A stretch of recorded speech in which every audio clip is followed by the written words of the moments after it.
Жеті лақ ертегісі. Бұрынғы өткен заманда ешкінің жеті лағы болыпты. Біреуі қара, қалғандары ақ лақ екен.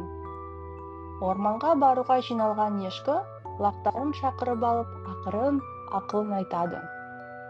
Балаларым, ешкімге есік ашпаңдар, орманда қасқыр жүр. Мен келгенде, балаларым, лақтарым, аналарың келді, сүт әкелді деп әндетемін. Осы кезде терезе сыртында тұрған қасқыр оның сөзін естіп қалады. Ешкі кетісімен қасқыр есікті қағып, өзінің жуан дауысымен оның әнін айтады. Бірақ лақтар оның бөтен дауыс екенін біліп, есікті ашпай қояды. Қасқыр саудагерге барып, бор сатып алды. Бордың бір кесегін жегенде, даусы аздап жіңішкерді. Осы дауыспен ән айтып еді, лақтар тағы алданбады. Сонда қасқыр ұстаға барып, өзіне тамақ жасатып алды. Дауысы ешкінікі сияқты, жіңішке болып шықты. Бірақ жаңа дауысын да көмегі болмады. Лақтар аяғын көріп қойып, ашпай қойды. Қасқыр жылдам наубаушыға барып, аяғына себетін ұн сатып алды. Қасқыр есік алдына қайтып келді. Ақ аяғын лақтарға көрсетеді де әнге басты. Балаларым, лақтарым, аналарың келді, сүт әкелді, қорықпаңдар, есік ашыңдар.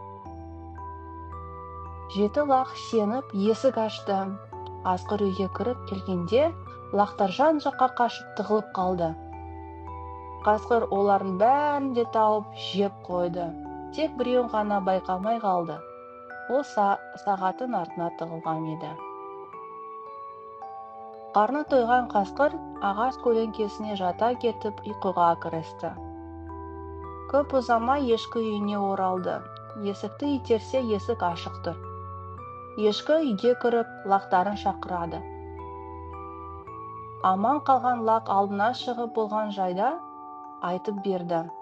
Ешкі мен лағы үйдің артына шығып қараса, қасқыр көгалда шалқасынан түсіп қорылдап жатыр екен.